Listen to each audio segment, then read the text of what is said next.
نے نہیں پیا، اس میں اور اس میں فرق کیا ہے؟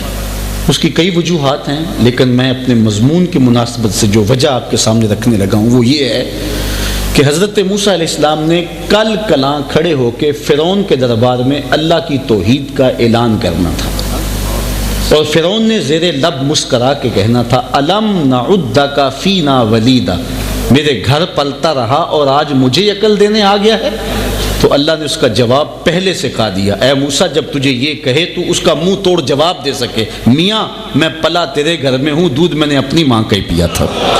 تو جب اپنے گھر سے کھا کے تبلیغ کی جائے تو اس کے نتیجے پھر کچھ اور ہوا کرتے ہیں۔ آج تبلیغیں غیر مؤثر اسی لیے ہوئی ہیں کہ ہم ٹگے پیسے کے پیچھے بھاگ رہے۔ اقبال نے کہا تھا واعظ قوم کی وہ پختہ خیالی نہ رہی، برق طبعی نہ رہی، شعلہ میں کالی نہ رہی، رہ گئی رسم آذاں روح بلالی نہ رہی، فلسفہ رہ گیا تلقین غزالی نہ رہی، مسجد مرثیہ خواہیں کہ نمازی نہ رہے، یعنی صاحب اوصاف وہ حجازی نہ رہے۔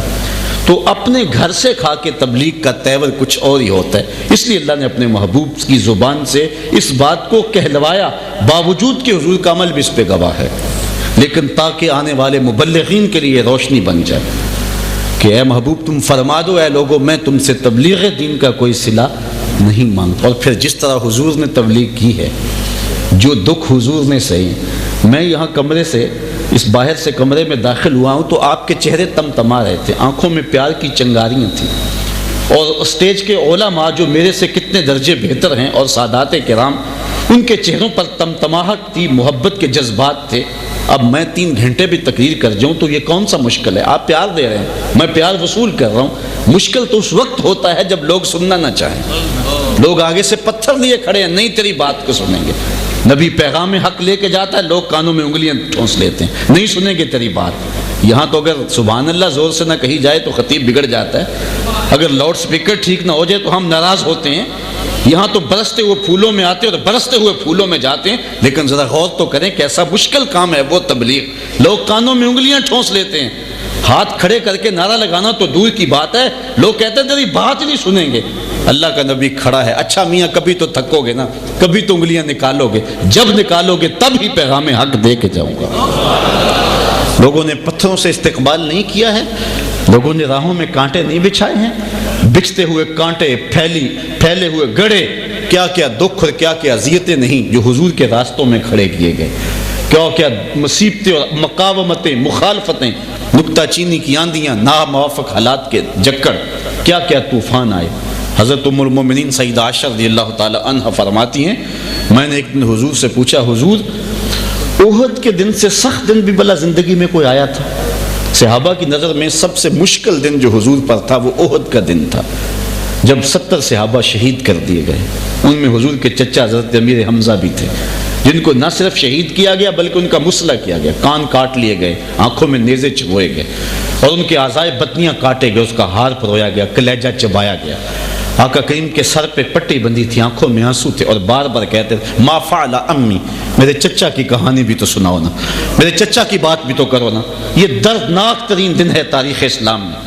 حضرت ام المومنین کہتے ہیں کہ میں نے عرض کی حضور احد کے دن سے سخت دن بھی زندگی میں کوئی آیا؟ فرمایا ہاں عائشہ، جب طائف کے بازاروں میں تیری قوم نے مجھے پتھر مارے تو یہ دن احد کے دن سے بھی سخت تھا۔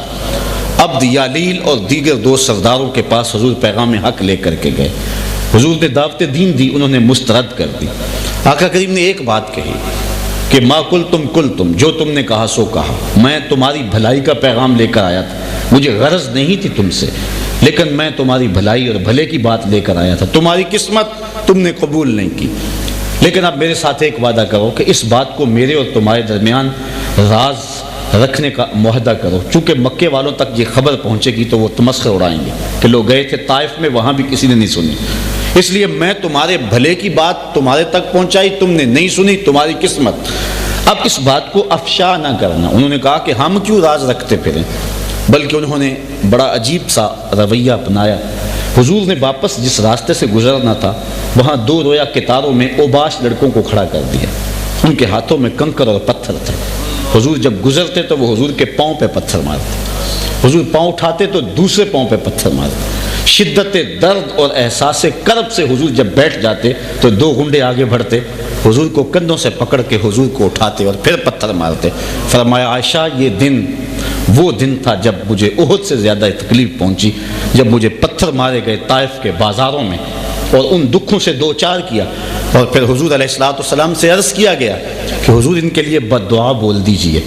نبی رحمت کی زندگی کا انداز تو دیکھیے، حضور کی زندگی کے تیور تو دیکھیے. حضور فرمایا میں زحمت بن کر نہیں، میں رحمت بن کر آیا ہوں. جب اسرار پہم بڑھا کہ انہوں نے دکھ دیے ہیں، انہوں نے اذیتیں پہنچائی ہیں، حضور آپ ان کے لیے بد دعا بول دیجئے. حضور نے ہاتھ اٹھا لیے. صحابہ کا خیال تھا کہ ابھی لب سے لفظ نکلیں گے اور دو پہاڑ آپس میں جڑ جائیں گے اور طائف والوں کو پیس کر کے رکھ دیا جائے گا. لیکن محبوب کے ہاتھ اٹھے اور فرمایا اللہم اہد قومی فإنہم لا یعقلون.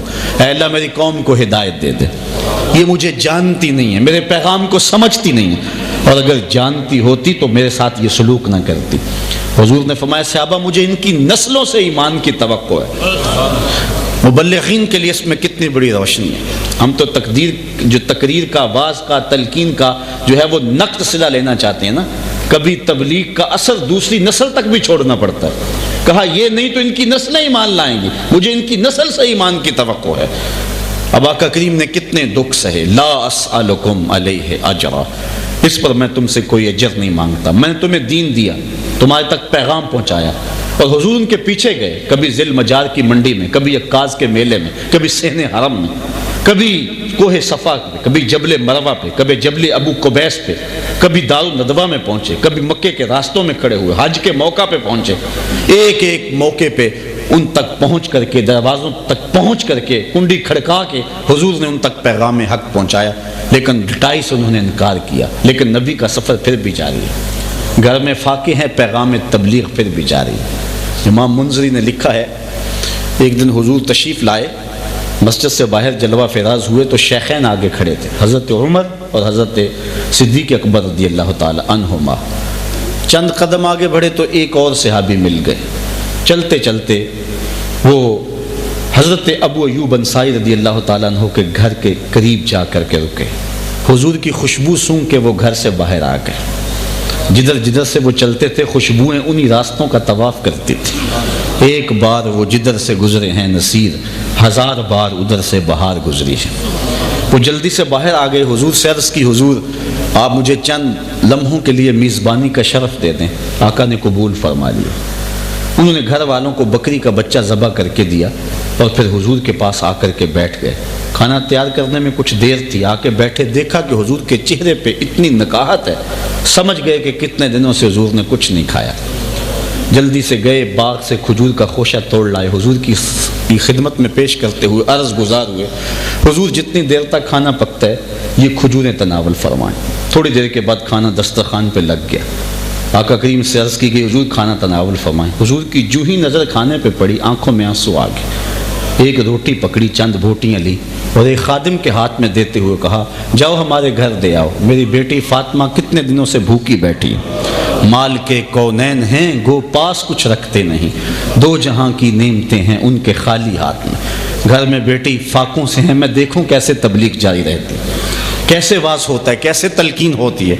لیکن حضور کی زندگی ہے، گھر میں فاقے ہیں، پیغام حق کا ابلاغ ہو رہا ہے. آپ جانتے ہیں خندق کے موقع پہ صحابہ نے عرض کی حضور بھوک کی وجہ سے ہم سے تو کام نہیں ہو رہا اور پیٹ پہ علامتی طور پہ پتھر باندھے ہوئے تھے. تو حضور علیہ السلام کی خدمت میں جب حاضر ہوئے آقا نے انہیں کوئی تسلی دیتے ہوئے فکاشف باتا نہ ہو، اپنے پیٹ سے کپڑا ہٹایا. لوگوں نے دیکھا ان کے پیٹ پہ اگر ایک تھا تو حضور کے پیٹ پہ دو بندھے ہوئے تھے. اب پھر وہ کہنے لگے نحن الذین بایعوا محمدا علی الجہاد ما بقینا ابدا، ہم ہیں وہ جنہوں نے اس پیارے کے ہاتھ پہ بیعت کی ہوئی ہے. یہ ہے ہمارا مرشد، یہ ہے ہمارا پیر، یہ ہے ہمارا رہنما. یہ نہیں ہے کہ جو ہے وہ لیڈر اے سی والے کمرے میں بیٹھا کارکن دھوپ میں جل رہے ہیں. ہمارے پیٹ پہ اگر ایک ہے تو ادھر دو بندے ہوئے ہیں. تو یہ کٹھن مراحل، دکھوں کی زندگی، حالات کا جبر، برستے ہوئے پتھر، کھدے ہوئے گڑے، پھیلے ہوئے جو ہیں وہ کانٹے، کیا کیا اذیتیں اور کیا کیا دکھ حضور نے نہیں سہی. لیکن پیغام حق برابر جاری رہا. لا اسألکم علیہ اجرا، میں اس پہ کوئی اجر طلب نہیں کرتا. الا المودۃ فی القربى. ہاں ایک بات یہ ہے کہ میرے قرابت دار جو ہیں، میرے اہل بیت